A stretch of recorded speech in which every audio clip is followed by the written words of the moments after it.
अकबर बीरबल की कहानी। एक गवाही ऐसी भी। एक ब्राह्मण दिल्ली की सैर करने गया था। वह दिल्ली में किसी को पहचानता नहीं था। एक व्यापारी ने दया करके उसे अपने घर मेहमान बना लिया। उसने ब्राह्मण को भोजन कराया और रात में सोने के लिए एक कमरा दे दिया। उस समय दिल्ली में चोरों का बहुत आतंक था। सिपाही रात भर घूम घूम कर शहर में पहरा देते थे। इन पहरेदारों में एक सिपाही स्वयं चोर था। शहर में घूमते फिरते वह छोटी मोटी चोरियां कर लिया करता था। वह चोर सिपाही रात में उस व्यापारी के घर में आ गया जहां ब्राह्मण ठहरा हुआ था। उसने उसी कमरे में सेंधा लगाए जहां ब्राह्मण सो रहा था। उस कमरे में मकान मालिक का एक संदूक रखा था। सिपाही ने उसे उठाया और लेकर चलने लगा। आहत सुनकर ब्राह्मण जाग गया। उसने संदूक को लेकर भागते सिपाही को पकड़ लिया। सिपाही ने ब्राह्मण को लालच दिया, तू मुझे छोड़ दे, इस संदूक में से जो कुछ निकलेगा मैं उसका आधा भाग तुझे दे दूंगा। ब्राह्मण ने सिपाही की बात को नहीं माना। उसने मकान मालिक को जगाने के लिए शोर मचाना चाहा, किंतु सिपाही ने उसका मुंह पकड़ लिया और स्वयं शोर मचाना शुरू कर दिया। शोर सुनकर व्यापारी जाग उठा। सिपाही ने कहा, ये व्यक्ति तुम्हारा संदूक लेकर भाग रहा था, मैंने इसे पकड़ लिया है। सिपाही ने चोर को रंगे हाथों पकड़ा था, इसलिए मामला राजदरबार में पहुंचा। व्यापारी, ब्राह्मण और सिपाही को बीरबल के सामने हाजिर किया गया।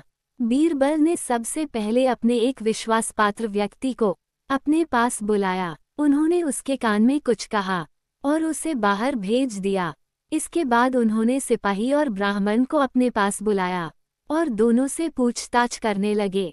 कुछ देर बाद बीरबल द्वारा भेजा गया आदमी दौड़ता हुआ आया। उसने बीरबल से कहा, हुजूर, मैं और मेरा बेटा महादेव के मंदिर में दर्शन करने गए थे।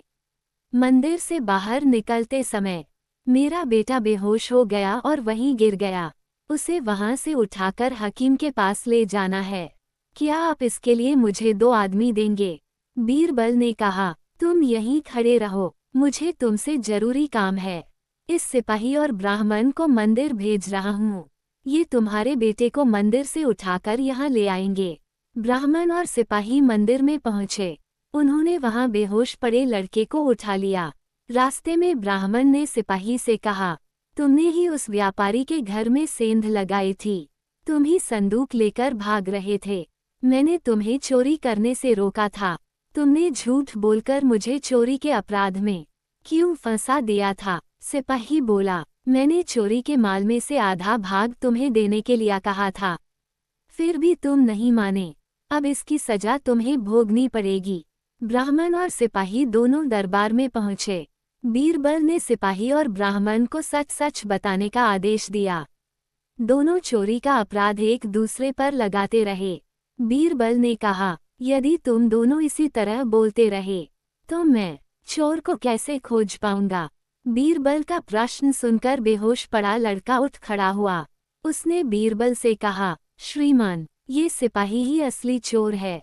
इसने ब्राह्मण को चोरी के अपराध में झूठा फंसा दिया है।